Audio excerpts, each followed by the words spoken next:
Taxes can be super confusing, right? So today we're going to break it all down in the simplest way I can think of, with bananas. Okay, picture this. You worked your tail off all week. You earned 100 bananas, but then you only get 80. Just like that, 20 of your bananas are gone. Poof. So where did they go? And maybe more importantly, why did someone take them? All right, to get to the bottom of this, let's meet our main character, Monkey. He's a hard worker over at the banana farm. And, like pretty much all of us, he just wants to get paid fairly for the work he does. So, after a long, tough week, Monkey's earned himself 100 tasty-looking bananas, and he's feeling pretty good about it. It's not a fortune, but hey, it's an honest living. But, and here's where the plot thickens. When Monkey actually gets his pay, he counts only 80 bananas. He's confused, maybe even a little annoyed. I mean, he knows he earned 100, so where in the world did the other 20 go? Well, those missing 20 bananas, that, my friends, is a tax. A tax is basically just money, or, bananas in this case, that every single working monkey has to pay to the monkey government. And yeah, it's not optional, it's a requirement for anyone who's earning. Okay, so the government took the bananas. But why? Is it just some kind of ripoff? Nope. Those 20 bananas actually serve a really important purpose for the whole jungle. See, those tax bananas, they don't just vanish into thin air. They all get pulled together to pay for big things that one monkey could never, ever afford on their own.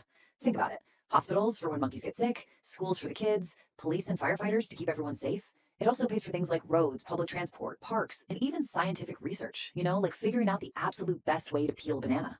And believe it or not, the tax that comes out of Monkey's paycheck, that's not the only kind. The government actually has a bunch of different ways to collect these bananas. So, the one we've been talking about, that's income tax. It comes right out of your paycheck. But then you've got sales tax, that little extra you pay when you buy stuff. If Monkey gets himself a fancy new treehouse, he's going to pay property tax on it. And if he turns around and sells that treehouse for a profit, bam, capital gains tax. Even the big monkey businesses have to pay their own kind of tax, called corporate tax. Okay, let's circle back to that income tax, because this is where a huge and honestly a pretty costly misunderstanding usually happens. It's all about this thing called tax brackets. So let's say Monkey has an amazing year. He earns a whopping 100,000 bananas. Now, this puts him in what's called the 22% tax bracket. So you just do the simple math, right? 22% of 100,000. That's 22,000 bananas in tax. Easy, right? Wrong. And that is probably the number one mistake people make. It makes taxes seem so much scarier than they really are. That is absolutely not how it works. Okay, here's how it really works.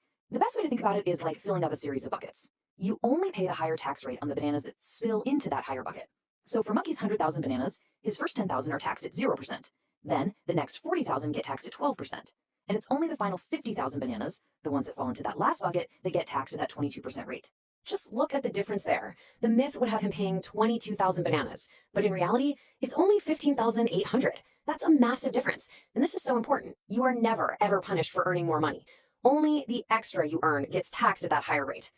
All right, so now we get the what and the how of taxes. But how does the government keep track of all this? Well, it all comes together in this yearly ritual we call filing your taxes.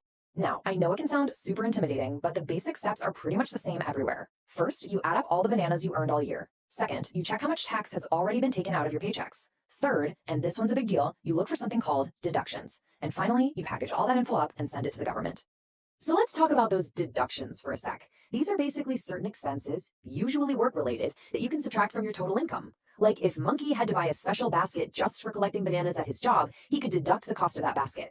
This actually lowers his taxable income, which means, you guessed it, he pays less in tax. Pretty cool, huh? So once the government gets all your info, your income, the tax you already paid, your deductions, one of two things is going to happen. If it turns out you didn't pay quite enough during the year, well, you'll owe a little bit more. But if you actually paid too much tax, the government sends that extra money back to you. And that is the wonderful, glorious thing we call a tax refund.